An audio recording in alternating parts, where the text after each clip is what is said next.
সকলো নিশ্চয় ভালে আছে। আজি মই দুপৰীয়া ৰান্ধিবলৈ লৈছোঁ মাছৰ টেঙা আঞ্জা। এইটো মধুসোলেং টেঙা, মধুসোলেং টেঙা পাত বুলি কোৱা হয়। এইটো মধুসোলেং, লগতে লৈছোঁ মাছ, অকণমান আলু বইল কৰি লৈছোঁ আৰু মেথি দি ফোৰণ মাৰিম। মেথি দি ফোৰণ মাৰিলে আচলতে খাবলৈ ভাল লগা হয় মাছৰ টেঙা আঞ্জাটো। আৰু ওচৰতে আমাৰ ভাওনা সমাৰোহ হৈ আছোঁ, যিহেতু আমি সদায় গৈছোঁ চাবলৈ, গতিকে আমাৰ টোপনি ক্ষতি, সেয়েহে ভাবিলোঁ টোপনি ক্ষতি যিহেতু মাছৰ আঞ্জা এখন ৰান্ধি খাওঁচোন। আৰু আপোনালোকেও এনেদৰে ৰান্ধি খাব, আৰু বহুতে খায়েই, গতিকে ৰান্ধি খাব আৰু শেষলৈকে ভিডিঅ'টো চাই থাকিব। মই ফ্ৰাই কৰি আছোঁ আৰু লগতে মই মিহিকৈ মধুসোলেংখিনি কাটি ল'লোঁ আৰু লগতে জলকীয়া ফালি লৈছোঁ। মই ৰান্ধি থাকোঁ, আপোনালোকে শেষলৈকে চাব।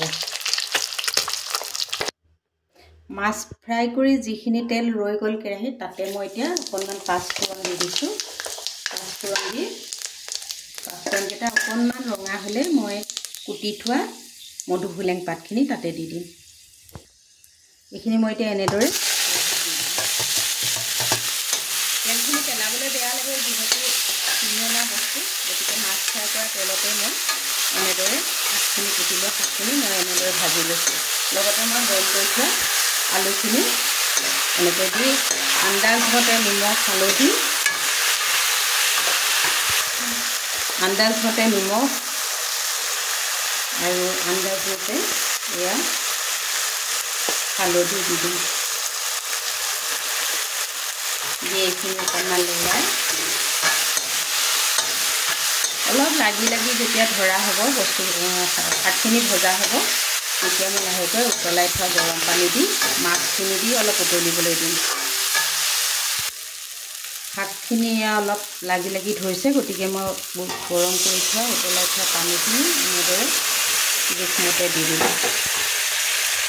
দি এতিয়া ইয়াতে মই ফ্ৰাই কৰি থোৱা মাছখিনি হাফ ফ্ৰাই কৰিলেই হ'ল, সম্পূৰ্ণ ফ্ৰাই কৰিব নালাগে, তেতিয়া খাবলৈ বেছি ভাল লাগে।